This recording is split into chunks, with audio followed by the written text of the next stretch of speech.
마태복음 10장 우리가 예수님이 이제 교육 훈련을 시키고 교육시키고 배웠으면 배움이잖아요. 배움.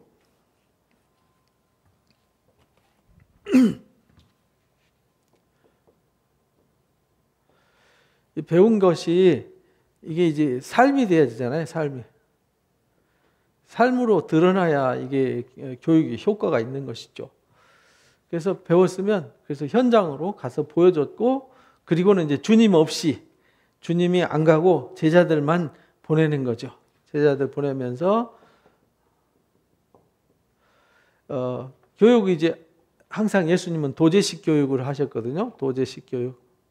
도제식 교육이란 말은 함께 다니면서 함께 눈으로 목격하고 몸으로 부딪히면서 경험하게 하는 것, 삶으로 배우는 거죠.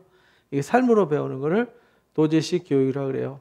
그렇게 배운 다음에 파송을 했잖아요. 그래서 10장에 12제자를 구별하시고 파송을 하셨는데, 파송하시면서 가장 기본적인 것이 뭐냐면 자세잖아요. 자세.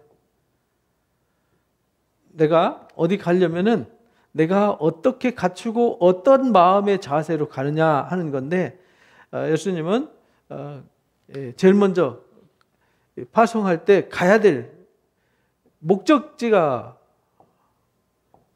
명확해야 되죠. 어디로 가야 되는지, 왜 가야 되는지, 그걸 이제 명확하게 가르쳐 주셨어요.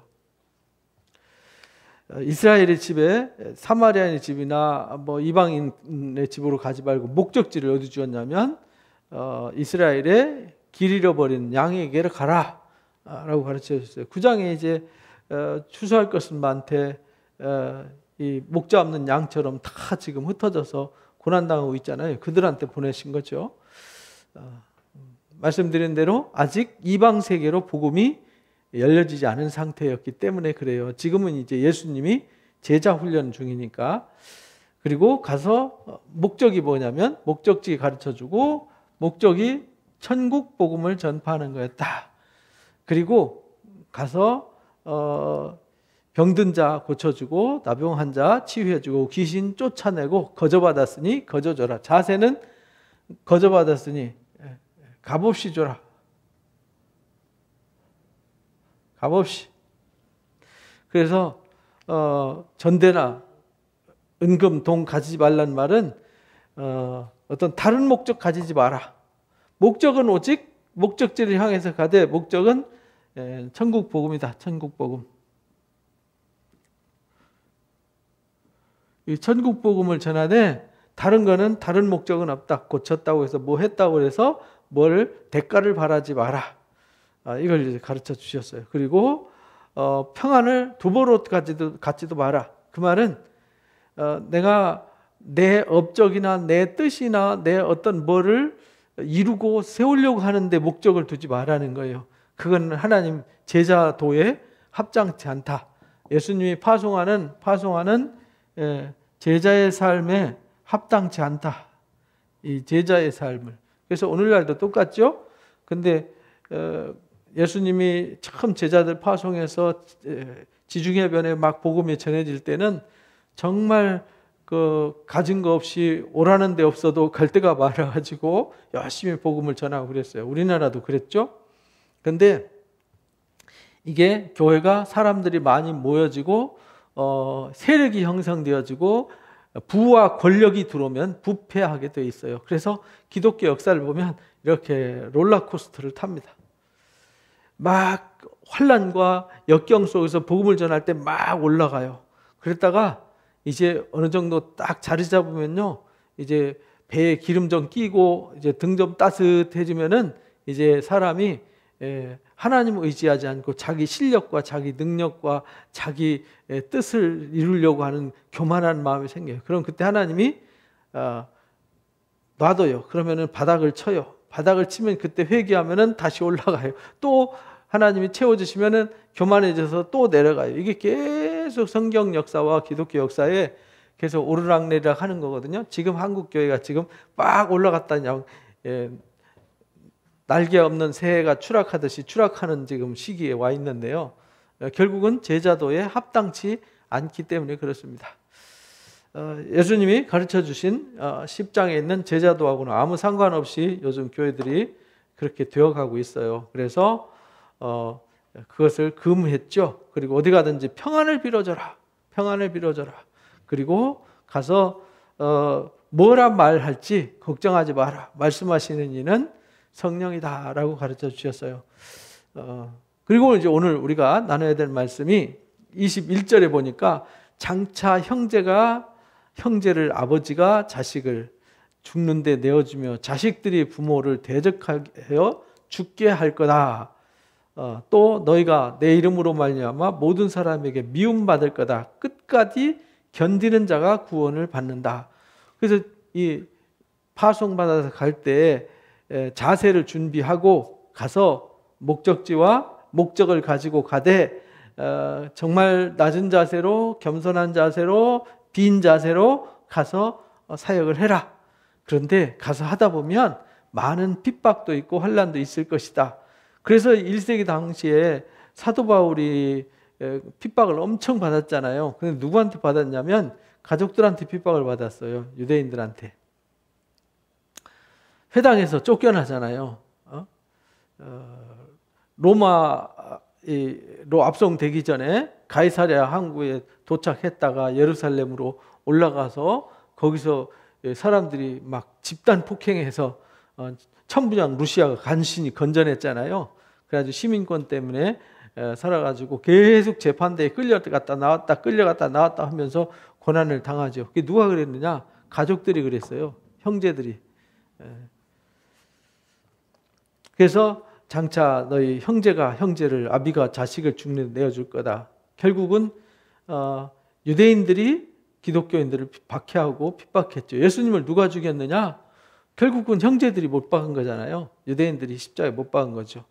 십자가에 못 박도록 내어졌고 로마 군병들이 못 박았지만 결국은 형제들이 내몰아서 죽음으로 밀고 갔던 거죠. 그렇게 될 것이다. 결국은 그래서 1세기 당시에 기독교인들이 엄청난 박해와 핍박을 당했어요. 그래서 그 핍박은 로마 사람들한테 당한 핍박보다도 유대인들한테 당한 핍박이 훨씬 더 많았습니다. 그래서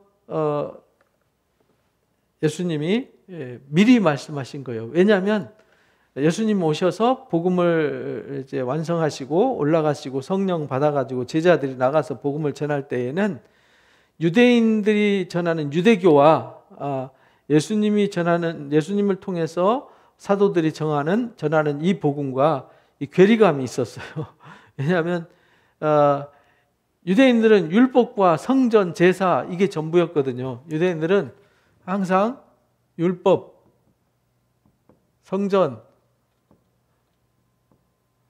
제사 이게 전부였단 말이에요. 그런데 예수님은 제사 피하셨잖아요. 예수님 믿는 사람들은 제사 안 지내잖아요. 그런데 나중에 성전이 없어져 버렸잖아요. 70년에. 그래서 성전 제사 없고 이제 복음을 전하다 보니까 문제가 생겼죠. 그래서 요 당시 70년이 기준이에요. 70년. 왜냐하면 이때는 70년까지는 성전이 있었어요. 그래서 제자들도 성전에서 기도했죠. 성전에서 기도하고 성전을 왕래했죠. 사도행전 이제 3장부터 이제 11장까지 그 얘기가 나오잖아요. 근데 이 성전이 AD 70년에 없어지잖아요. 없어지니까 유대인들도 제사 없어졌잖아요. 성전 없어졌잖아요. 남은 게 뭐냐면 율법만 연구하는 거예요. 그래서 그들이 얌리아로 가가지고 구약 성경을 정경화 작업해서 39권을 정경화하게 돼요. 그리고 그들이 갈릴리 지방으로 가가지고 거기서 이 장로들의 유전이라 그러죠. 미시나를 이제 글로 쓰게 됩니다. 그렇게 해가지고 성문화 시키는 거죠. 미시나 성문, 그러니까 여기 토라 성경과 쉽게 말하면 타나크라고 하는 성문 성경과 이 자기들이 전통을 지키기 위해서 쓴 성경, 구전 성경과 두 가지를 이제 지키게 되는 거죠. 그것이 유대인들이었어요. 그러다 보니까 이제 율법도 이제 예수님은 완성시켰잖아요. 완성, 없앤 것이 아니라 완성시켜서 예수님이 율법을 새롭게 해석을 했잖아요. 모세는 이렇게 말했지만 나는 이렇게 말한다 하면서 그들이 가르치는 안식 또는 할례 이거 다 폐했잖아요. 할례는 다 폐해버렸고, 왜냐하면 이들은 창세기 17장에 할례는 영원한 언약이다 이래가지고 지켰는데 할례도 안 지키죠. 그 다음에 이들이 지키는 율법보다는 이제 예수 그리스도를 믿음으로 구원받는다. 율법을 지켜서 구원받는 게 아니고 율법을 지켜서 의롭게 되는 게 아니라 오직 율법은 죄를 깨닫게 할 뿐 우리가 의롭게 되거나 거룩하게 되지 않는다라는 것을 가르쳐 주셨어요. 그러니까 대립이 있을 수밖에 없었죠. 그래서 사도행전에 나오는 사도 바울이 선교하러 다닐 때 계속 핍박당했던 것이 유대인들에 의한 핍박이 거의 대부분이었죠. 그래서 이렇게 핍박이 있을 것이다 라고 가르쳐 주셨어요. 이 동네에서 박해하면 저 동네로 피하라. 진실로 너희한테 이른다. 이스라엘 모든 동네를 다니지 못해서 인자가 올 거다. 그러니까 복음이 다 전해지기 전에 주님이 올 것이다. 여기서 이제 두 가지 의미가 있어요. 지금 동네로 파송해서 제자들을 보내면서 예수님이 십자가 사건 상황을 얘기하는 것일 수도 있고요. 이제 제자들이 진짜 이 땅에 가서 복음을 전하면서 주님 다시 오실 때를 말씀하실 수도 있고, 두 가지를 이제 염두에 두고 말씀을 하신 거예요. 그래서 제자가 그 선생보다 또는 종이 그 상전보다 높지 못하다. 그래서 결국은 복음이라고 하는 것은 다 전한 뒤에 주님이 오시는 거잖아요. 그래서 나중에 24장에서 이 천국 복음은 땅끝까지 다 전파되어져요. 그때야 비로소 이제 완성이 되는 거죠. 그래서 지금 우리가 이 제자도에 대한 가르침을 잘 이해를 하지 못하면 이 성경을 엉뚱한 데 갖다 붙여가지고 엉뚱하게 해석하면 엉뚱한 결과가 나와요. 그래서 여기 10장에 예수님이 파송한 이 제자도는 예수님이 키우는 12제자들과 제자들을 세상에 보내시면서 처음 경험하는 일이잖아요. 그들이 갖는 자세, 그리고 1세기 당시의 제자도, 그럼 오늘날 우리들이 지켜야 되고 우리가 행해야 되는 제자도에 좀 다른 점이 있죠. 그래서 사도들이 그것을 재해석해 준 것이 서신서예요. 그러니까 우리가 복음서와 그걸 잘 조화롭게 잘 이해를 해야 되는 거죠. 오늘날 우리가 예수님의 제자들처럼 직장 안 놔두고 뭐 막 순례하고 돌아다니면서 복음 전하지 않잖아요. 지금은 이제 다 문명이 바뀌고 문화가 바뀌어서 이제 지금은 동네에 정착해 가지고 복음을 전하는 시대가 됐는데, 지금 여기 마태복음 10장에 나오는 제자도는 예수님의 제자들을 대상으로 했어요. 그리고 예수님이 제자들을 세운 그 제자들을 파송할 때 쓰여지는 제자도 이야기였어요. 근데 오늘날은 유대교가 없잖아요. 우리한테 이방인들하고의 관계지. 그래서 이제 사도 바울이 이방인의 사도가 되어서 이방 세계로 나갈 때에 어떻게 우리가 복음을 전하고 어떻게 이방 세계를 대하고 해석할 건지는 이제 사도 바울을 통해서 가르쳐 주셨어요. 그래서 우리가 에베소서를 통해서 교회론을 배우게 되는 거고요. 또 고린도전서를 통해서 세상 이방 세계를 향한 우리의 신앙적인 문제를 어떻게 우리가 직면하고 그것을 어떻게 풀어가고 해석해가고 해갈 것인가 하는 문제를 제시해 준 거죠. 지금 이스라엘이 잃어버린 자들한테 간 거란 말이죠. 그래서 핍박받는 것이 유대인들한테 핍박받아요.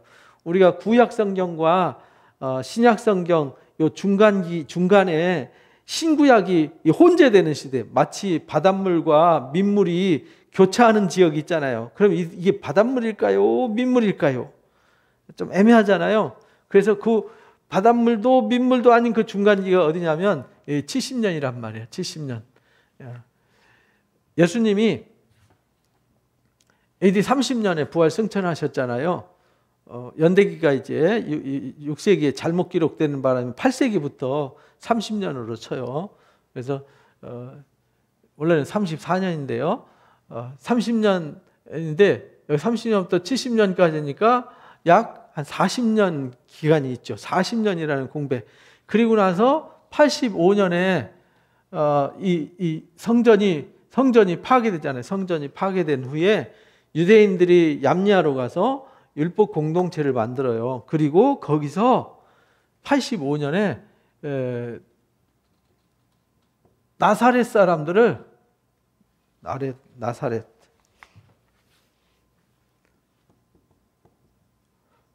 왼쪽으로 글씨쓰니까 잘 안 써지. 나사렛 사람들을 저주해요. 18축복 기도문이 있는데요. 18축복 기도문 중에 12번째에 나사렛 예수당들, 예수님 따르는 사람들 저주하여 주소서라고 저주문을 삽입하게 돼요. 그 전까지는 기독교인들과 유대인들이 함께 회당에서 예배했어요.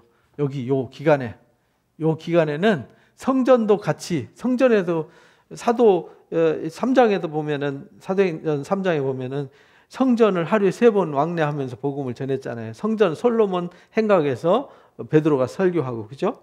성전에서 같이 유대인들과 기독교인들이 같이 있었어요. 30년에서 70년까지는.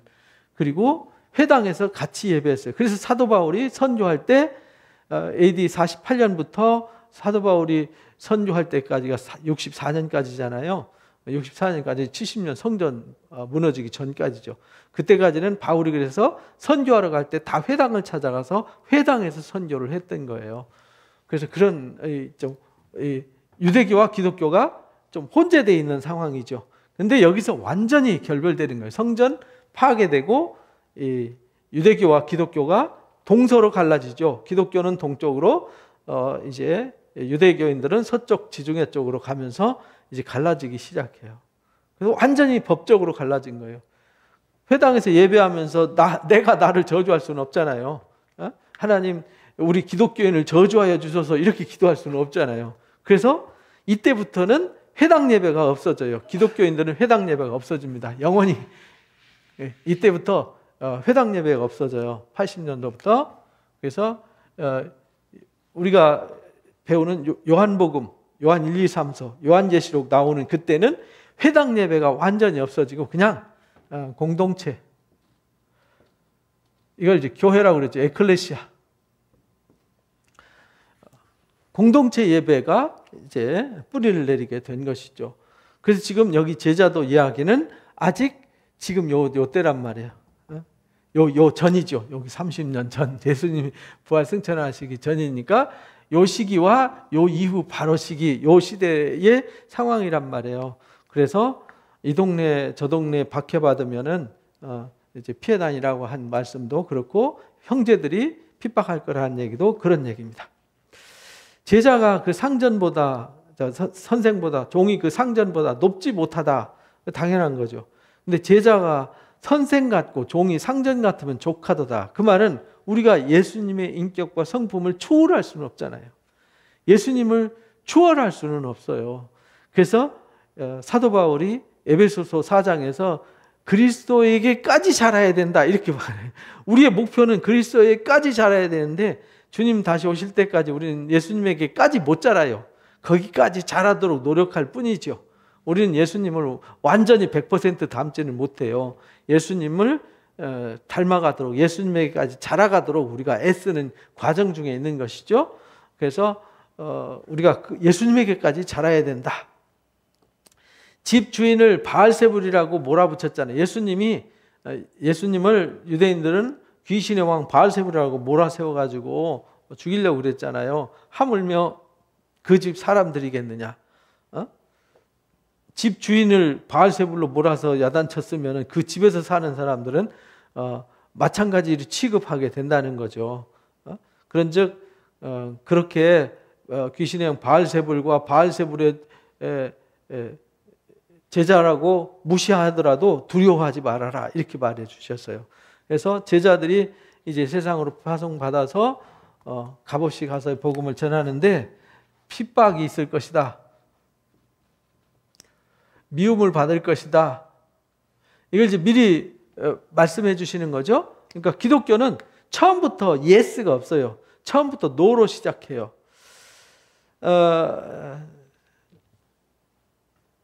이 땅도 우리 대한민국 땅에도 복음 들어왔을 때 예스 없었어요.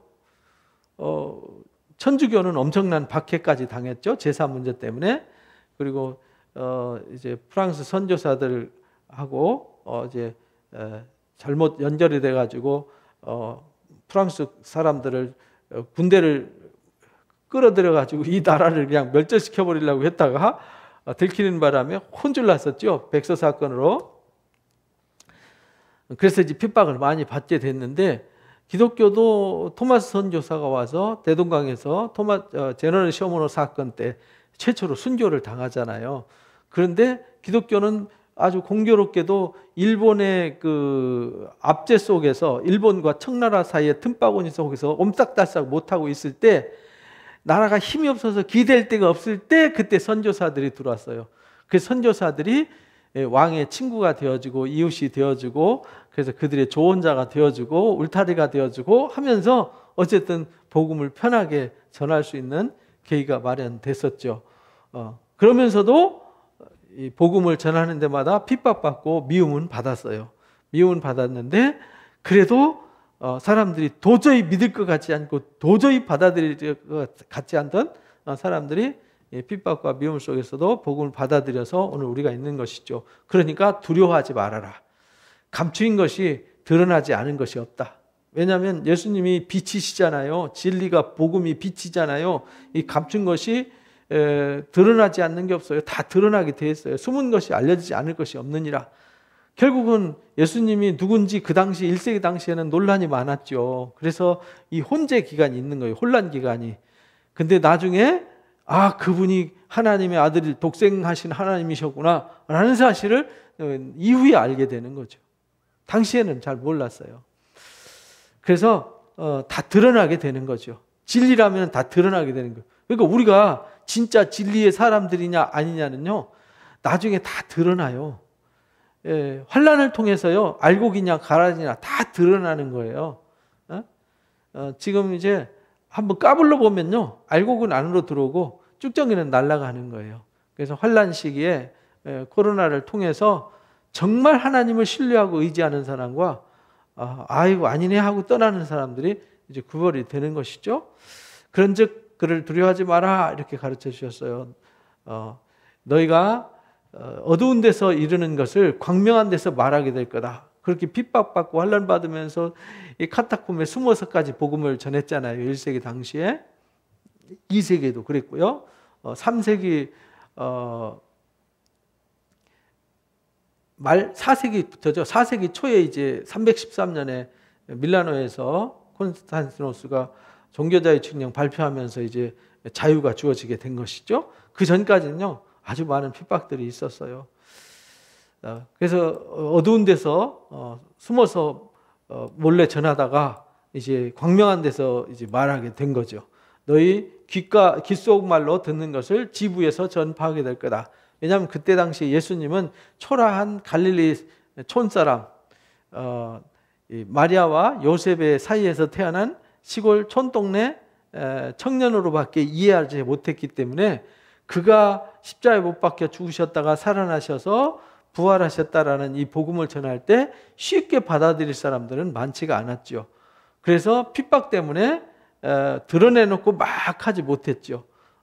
그러나 이것이 결국은 다 전파되어져서 성령 강림 사건과 함께 전파되어져서 오늘 우리에게까지 오게 된 것이죠. 그래서 우리가 몸은 죽여도 영혼은 능히 죽이지 못하는 자들을 두려워해라.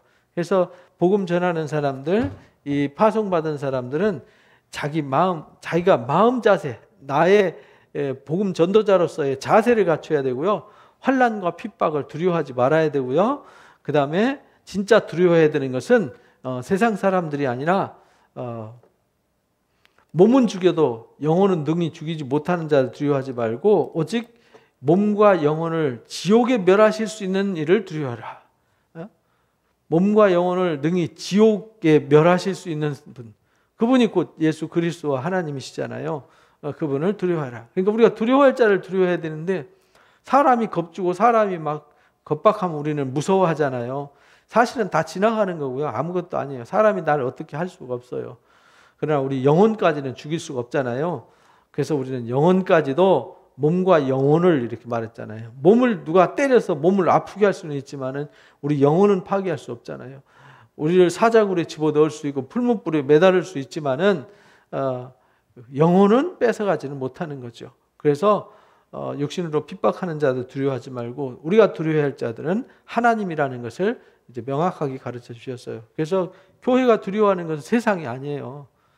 우리가 두려워하는 것은 하나님을 두려워해야죠. 오늘날도 여러 가지 일로 인해서 기독교가 굉장히 신뢰도를 잃어버려서 이제 뭐 면접 볼 때 교회 다니냐고 물어봐가지고 교회 다닌다 그러면은 뭐 면접에서 빼버린다는 그런 뭐 글도 올라와 있더라고요.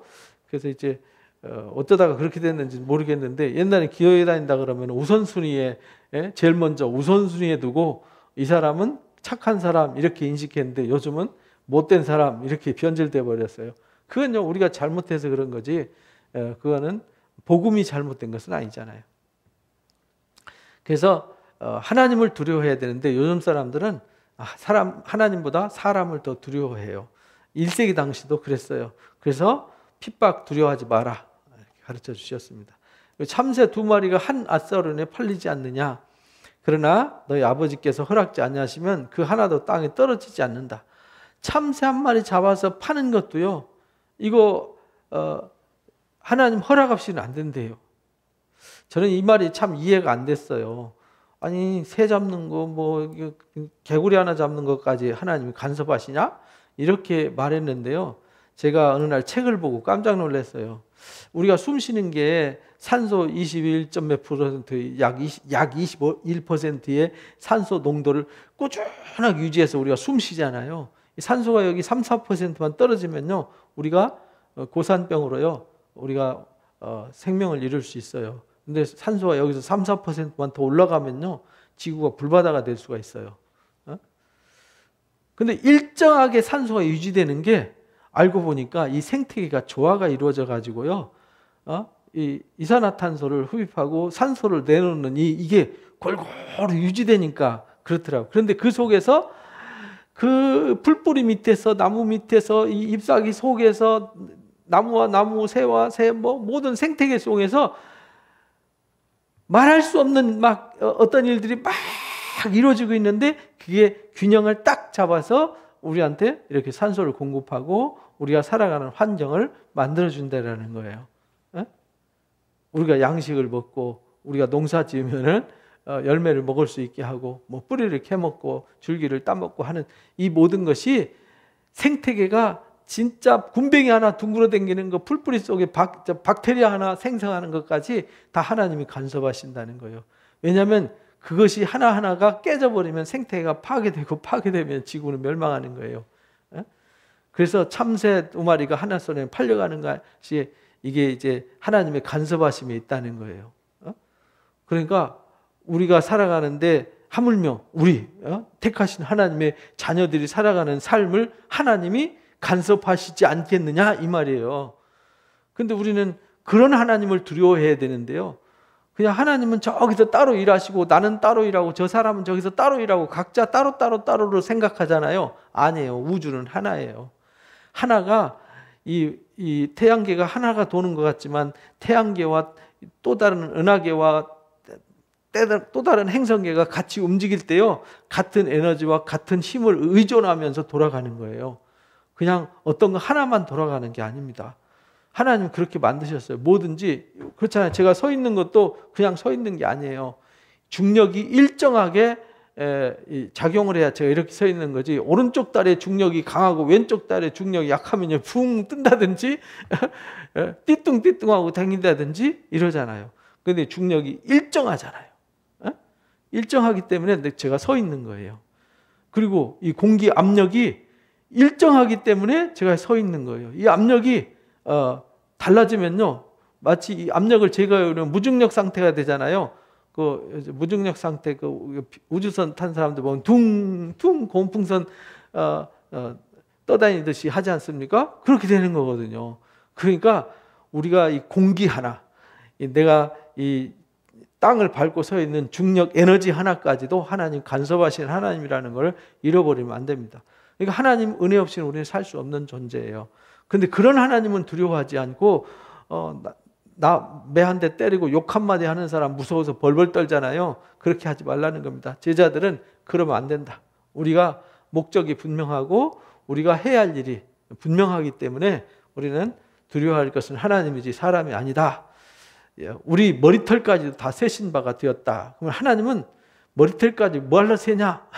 하나님이 우리 모든 몸의 이 안에 우리 안에 들어있는 이 세균들까지도 다 알고 계신다는 거예요. 세균이 몇 개고 세포가 몇 개인지도 다 아시는 하나님. 그 말은 이 모든 생태계 모든 우주 만물을 하나님의 에너지와 주권하에 간섭하셔서 움직이시는 하나님이라는 거예요. 그러니까 하나님이 간섭 안 하는 게 없다. 그러니까 이거는 하나님의 일이고 저건 하나님의 일이 아니라는 거예요. 내가 숨 쉬는 것도 하나님의 일이고요. 내가 살아가는 아침에 눈 뜨고 일어나는 것도 하나님의 일이고요. 내가 활동하고 움직이는 것도 다 하나님의 일이에요.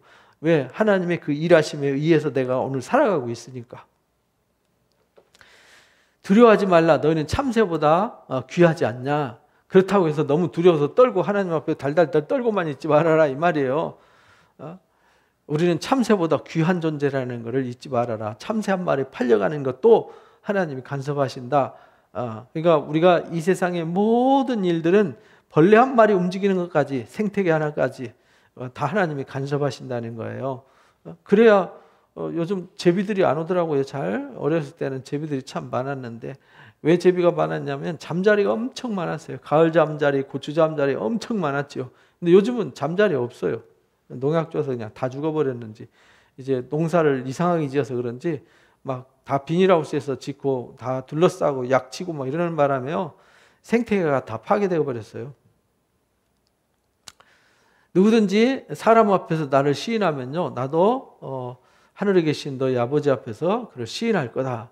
우리가요. 하나님을 시인하는 신앙을 가져야 하나님도 나를 시인한다. 그 말은 조건이 걸렸잖아요.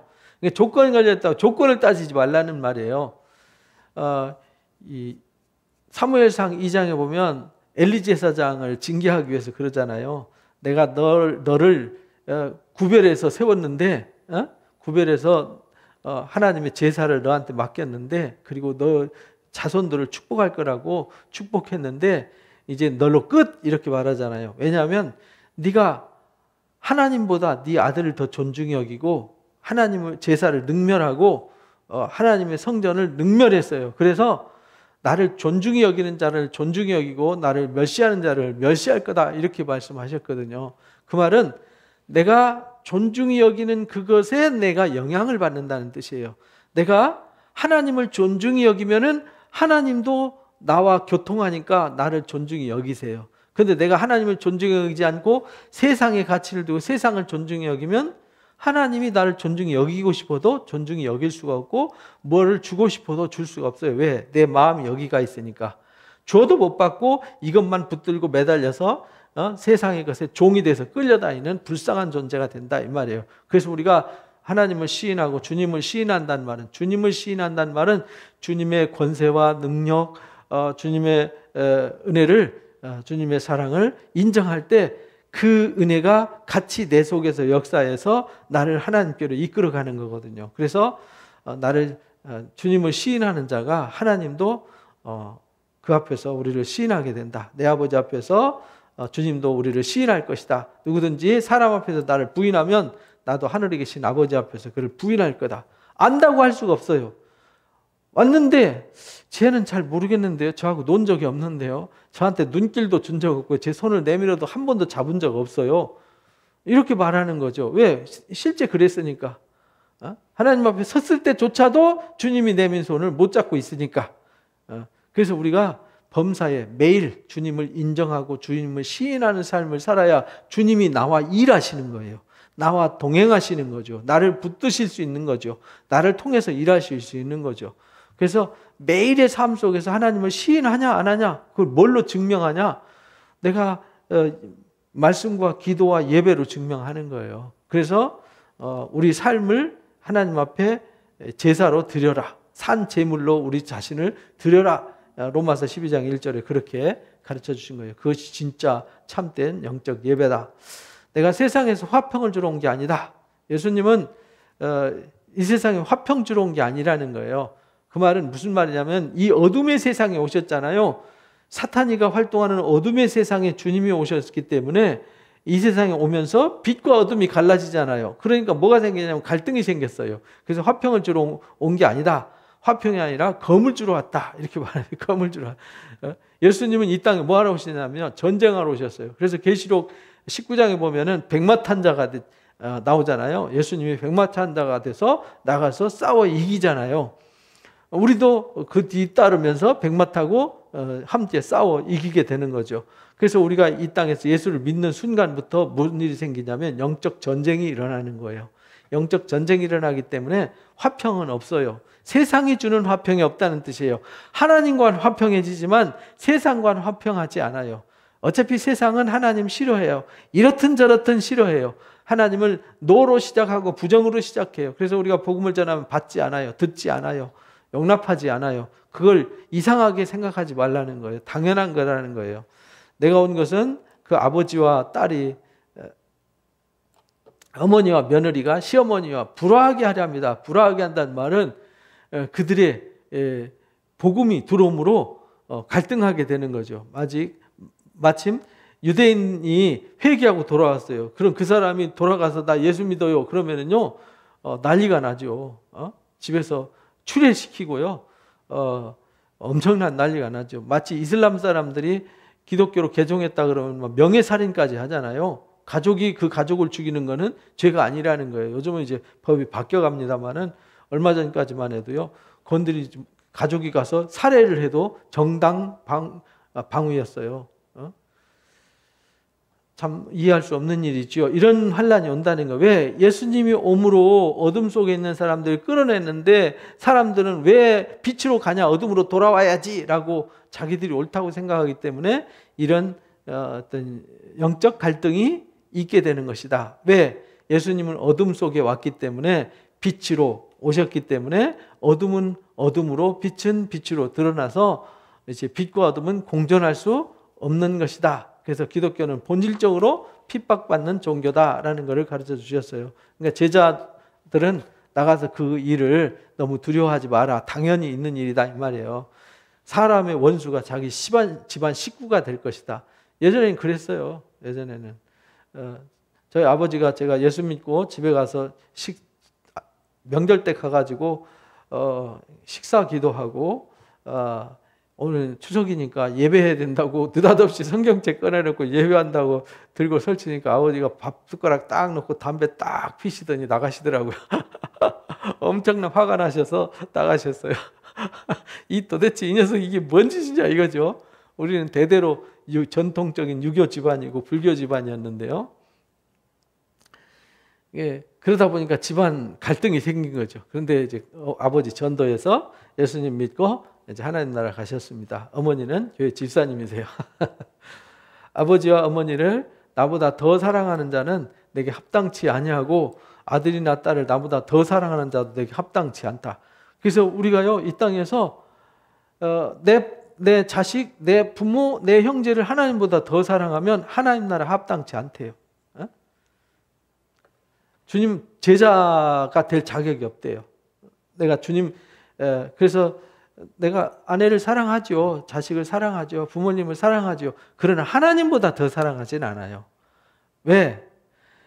내가 하나님보다 부모님을 더 사랑하면 제가 부모님을 책임져야 되잖아요. 제가 아내를 책임져야 돼요. 뭘로 책임져요? 도와줄 수는 있지만 책임질 수는 없잖아요. 사랑을 쏟아줄 수는 있지만 책임은 못 지잖아요. 책임은 누구만 질 수 있어요? 하나님만 책임을 질 수 있어요.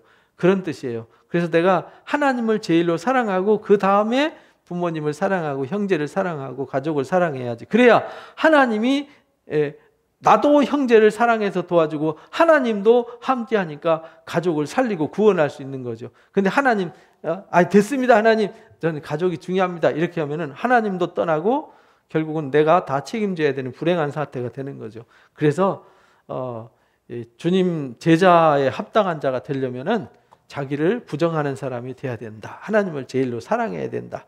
자기 십자가를 지고 나를 따르지 않는 자는 주님 제자에 합당치 않아요.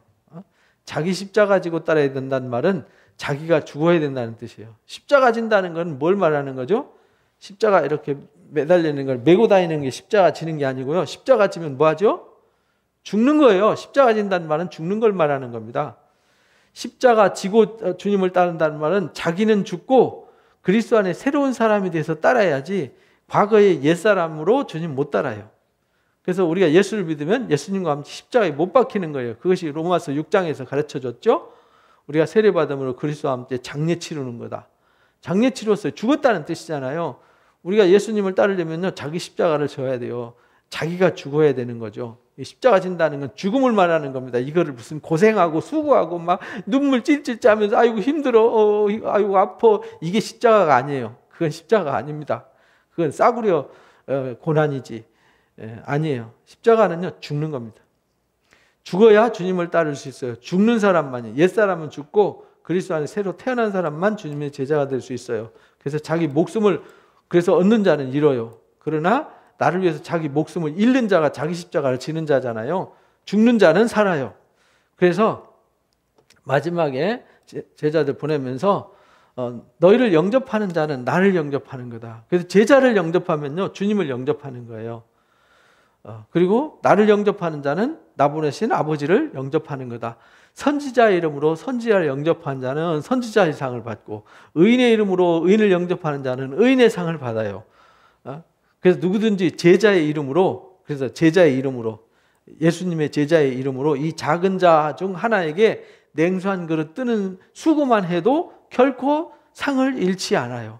그래서 예수님의 제자들 파송하면서 그렇다고 해서 너가 너 자신을 부인하고 내가 옛사람은 죽고 그리고 이 하나님 부모님보다 하나님을 자기 가족보다 하나님을 더 사랑하며 살면은 잘못되냐? 아니야. 내가 그렇게 갈 때 너희를 영접하는 사람은 나를 영접하게 되는 거야. 그만큼 주님의 제자로서 산다는 것은 영광스럽다는 뜻이에요. 영광스럽다. 그리고 그렇게 일하는 주님의 제자를 내가 조금만 섬겨도 누굴 도와준 거냐면 주님을 도와준 거예요. 그래서 오죽하면 마태복음 25장에 지극히 적은 소자한테 한 것이 곧 나한테 한 것이다. 이렇게까지 말씀하셨어요.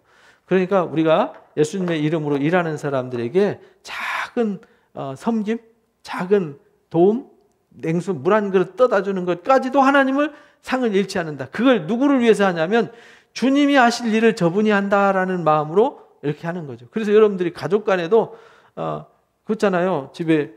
집에 서로 남편이, 아내가, 자식이, 부모가 그렇게 귀한 분으로 여기고 주님 섬기듯이 섬기면요, 그렇게 상을 받는다는 거예요. 서로가 교회 안에서 또 복음 전하는 자들이 가서 또는 축복하는 자가 가서 축복하면요, 주님이 오셔서 축복하는 마음으로 그렇게 받아들일 때 결코 상을 잃지 않는다. 그런 마음의 자세가 필요하다는 거예요. 그래서 평안을 빌어줄 때 빈 평안이 그 집에 머물면 그 집에 복이 되고 거부하면 그 복이 빈 사람한테 돌아가게 된다. 이렇게 가르쳐 주신 겁니다. 그래서 예수님의 제자도 10장 이야기를 자세히 보면은 그때 당시의 상황과 오늘 우리의 상황을 잘 비교해서 잘 이해를 해야 됩니다. 안 그러면은 이게 문자대로 해석하고 그때 당시의 상황을 해석하면 유대교와 대립하는 그때 1세기로 돌아가 버리는 거예요. 그런데 지금 우리는 21세기에 이방 세계에서 복음을 믿는 거잖아요. 그래서 이방 세계에서 복음을 믿을 때 어떻게 해야 되는지를 가르친 것이 사도행전 이후에 나오는 바울 서신 이야기라는 겁니다. 그걸 통해서 요거와 믹스를 해서 잘 해석을 해서 오늘 우리한테 맞도록 잘 적용을 해야 되는 것이다. 성경을 무턱대고 막 문자만 갖다 들이대면은 되는 것이 아니라는 것입니다. 잘 해석해서 예수님이 12제자한테 가르쳐 주신 말씀입니다. 그것이 오늘날 우리한테 어떻게 적용될지를 여러분들이 잘 해석하셔서 여러분들이 주님 제자가 되어지고 복음에 합당한 자가 되어서 어디를 가든지 사람을 두려워하지 말고 하나님을 두려워하는 자가 되고요. 모든 것이 다 드러나게 돼 있어요. 그래서 항상 주님을 시인하는 신앙, 하나님을 제일로 사랑하는 신앙, 그래야 하나님이 간섭하실 수 있어요. 하나님보다 더 사랑하는 게 있으면 하나님이 도와주실 수 없고 함께 하실 수 없게 된다는 걸 잊지 말고요. 주님 제자가 되려면 자기를 부인하고 자기 십자가 져야 되고 자기가 죽어야 된다. 목숨을 잃어야 된다. 옛사람은 잃어야 된다. 그래야 얻는다라는 이 진리를 가슴에 새기고요. 서로 주님 영접하듯이 영접하는 삶을 살아가시기를 주님의 이름으로 축복합니다.